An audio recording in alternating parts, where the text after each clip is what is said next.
In this video, I'm going to go through the way that I would teach a beginning piano student. So somebody who is maybe 5 or 6 or 7 years old. And there are a couple of really important things about beginning piano study. I love working with beginners, actually. One of the things about the method that I use, and many of the popular methods do present an off-staff notation. So there are no lines and spaces to read yet. And this is really very age appropriate, and I'll talk a little bit more about why this is a good idea. The other thing is that these methods get the students started on black keys only. Now this has an advantage in a number of ways. For one thing, we can see the black keys very clearly and that they come in groups of 2 and 3. This also puts the student's hands in a better position as the black keys are shorter and higher, so the student has to get up and over the keys, and I think it promotes a curved hand shape much better than, say, playing in C major, which many methods start, and that's how I started actually, where the fingers really can develop and be very flat, and the wrist can fall too low. So those are some advantages to using a method that's off staff and black keys. The other thing that is really great about this type of method is that we can begin to focus on pattern recognition, especially, like I said, with the groups of 2 and 3. This is so important for students to begin to develop this sense, because patterns help us make sense of the world, not just in music, but all over. And so I think being on the black keys really aids this. So I'm going to go through a few pieces that I might teach from the book Time to Begin, which is written by Frances Clark and Louise Goss. It's been around for many, many years, and it's one I've used very often with students and been very successful. It's actually one of my favorite beginning method books, because it's so comprehensive and it really meets the student where they are and helps build their skills from that point. And I'm going to illustrate these pieces using a framework that's called sound, feel, sign. Sound, and then feel, and then sign. And this is really important for language development, not just music as a language, but also in speaking. If you think about the way a child learns to speak, the first thing that they do is they hear their parents or caregivers talking. So they hear the sound of the words. The next thing that they do is they learn how it feels in their mouth to say them. The word dada or mama feel different in your mouth, or say the word thicket. That feels very different whenever you have to put your tongue through your teeth. So first there's the sound, then there's the feel. Then when they're older, they're taught to read and they see the language.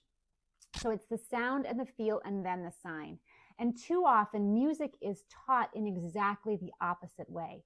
So a teacher might open a book and say, okay, today we're going to do this. And the student may have no experience, they may not have heard that sound or certainly not felt it in their body in any way, yet they're learning the sign first and not the feel or the sound. So I'm going to take you through these pieces using that framework. All right, so the first piece I'm going to illustrate is from Time to Begin, and it's called Rollerblades.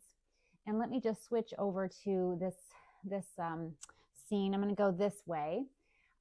Here's the piece. You can see that it has off-staff notation. There are 2 groups, and it's played on the black keys. So what I would do first is I would demonstrate the piece, and I want the students to hear the piece at least 3 times. This gives them an aural model of the piece, A-U-R-A-L. So they are getting the sound.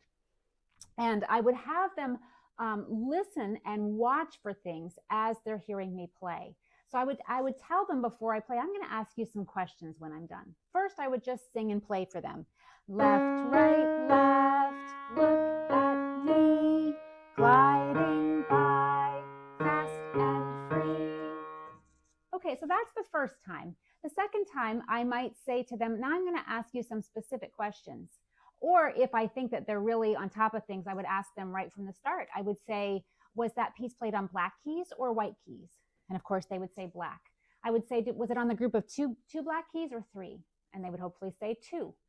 And I would say, how many groups did I play? Now, they may be a little confused by this, but what I mean is that I'm playing the first time in this position, and then the second time in this position. So I would say that's 2 groups. They may not hear that the first time. So I would play it again for them, and then I think they would be able to see that it's played in 2 different places on the keyboard. I would also ask them if the groups go higher to the right or lower to the left. And I make a big deal of those gestures with my arms so that they really begin to associate higher with right and lower with left. Because for a child in the rest of their life, this is higher and this is lower. So this is a different concept to get used to. So we want to be always teaching that in the beginning lessons. Finally, I would ask them, did the piece start with my left hand or my right hand? And this one is amazing because I love when you see beginning music that has had a lot of thought put behind it, because it actually starts with the left hand and we sing the word left because that's part of the piece. Left, right, left, look at me, gliding by, fast and free. Now, I always sing the pieces at first because I think that's the most natural way that children pick up a piece. Later, we can go to pointing and counting the piece or saying the rhythm. So I will illustrate that as well. So after that, I may just teach the whole piece by rote. I may have them find the 2 black keys and try it. I even have helped the student by reaching over their arms and helping them play. Or the next step that I would do, once they've heard it, then I would open up the piece and we would look at the piece together. We would find where the music says to circle the two black keys right there. I would have them find the 2 groups. Here's the first one and here's the second one. See how they go lower.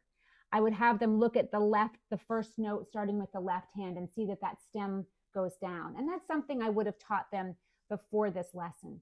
They also, before this lesson, would be familiar with quarter notes and half notes and know that the quarter notes receive 1 pulse and the half notes receive 2 pulses. Those are all things that they would have before they come. So the next thing I would do with them is I would help them to I would have them use practice steps. The practice steps are very important because they give them a way to replicate what we do in the lesson when they are home. One of the hardest things about learning the piano is that the only time they're with their coach, their teacher, is once a week. Then they go home and they have to direct their learning. So these practice steps are really invaluable, and it's almost like a recipe for them to follow, and they're very successful with using them. So let me just go back to these practice steps. These are what I use for a beginner at this stage. The first step is point and count. So I would look at the piece and I would just point to each note with them. 1, 1, 1, 2, 1, 1, 1, 2, 1, 1, 1, 2, 1, 1, 1, 2. And I would have their fingers point to every note so that they can really see the way that the music progresses. In this way, we're not just talking about the pieces made of quarter and half notes. They're experiencing it. We're getting them involved in every step. Okay, next practice step is, is to play the moves. Now, this is very important, and this is different from the way I learned. When I was a young girl, I learned a middle C approach. So my hands stayed right around middle C, and they were there very comfortably for a long time. This method is different. It gets students moving around the keyboard right from the beginning, which is great because this is 4 feet that we have to cover, and it's nice to be able to play the whole piano. So I would have them play the moves. And in that way, this is a little bit tricky for students to always get, but I would just have them touch the first group and then play the next group. And I would tell them, this is not the way the piece is played. This is just so we know where our hands go and where they move. And I would have them, if they're not getting it at first, have them repeat that step as many times as they need to be comfortable. If they can't do that move comfortably, they won't be able to play in time comfortably. So that's play the moves. And the final practice step is to play and count or sing 3 times. And that 3 is that magic number that we really want to instill the idea of repetition in practice, because that is how we build physical skills. So I would have them, play and count as they're playing. I would have them sing it. Hopefully by the 3rd time, you could play the duet with them. And in this way, you're making music in the lesson. That is such an important and valuable part, that if they really hear the piece with almost like an orchestral, sort of setting, then that's going to make them excited about it.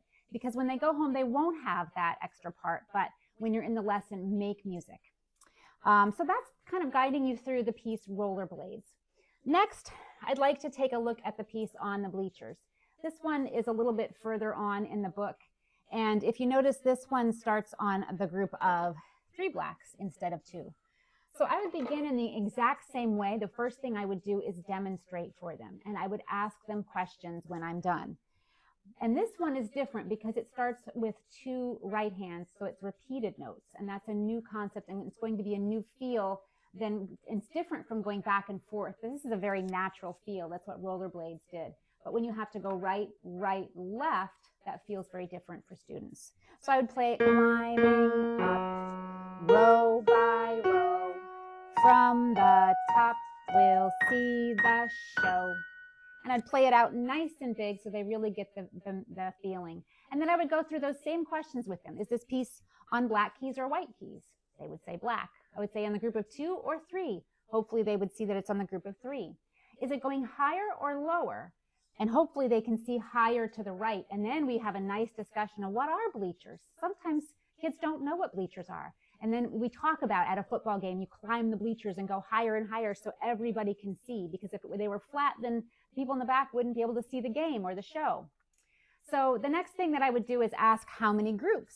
And this one's different from rollerblades in that there are 4 groups. And this one piece is very interesting. You notice that the 3rd group is different than the others. Now this is the beginning of helping students recognize form.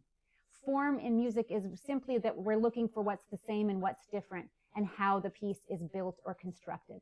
So this is one of the benefits of looking at this in one of these early pieces like that. And you notice that on my copy, this was my son's book, and it was circled because that's an important part of pointing out how that one will feel different.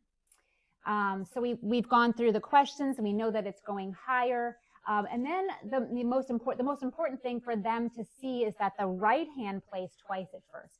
And this is where I would get them to say sometimes I've had them say in the air, right, right, left, right, right, left. And I go through that with them, right, left, right, left, right, right, left, especially if they do seem to be mixing up their right and left hands. I won't even count it or sing it. We'll just say the hands so that they have that feel. You can also do that down on the keyboard cover, tapping right, right, left, right, right, left. That's really a useful step. So instead of, or in addition to the point and count step, you can do that tap and say the hand step. So I'm just going to go back to the practice steps. So you'll walk through these practice steps with them in the same way. Tapping, pointing, playing the moves, and then playing and counting or singing 3 times. And in this way, these pieces can be very successful. I make a copy of these practice steps and I send them home with the students and have them I have them in their binder right next to an assignment sheet. And that's why it says on the bottom, make a check, because I have a grid. And once they've played a piece 3 times, they make a check for that day and they've practiced the piece. And I found that this is really very helpful, and they can be very successful playing pieces this way.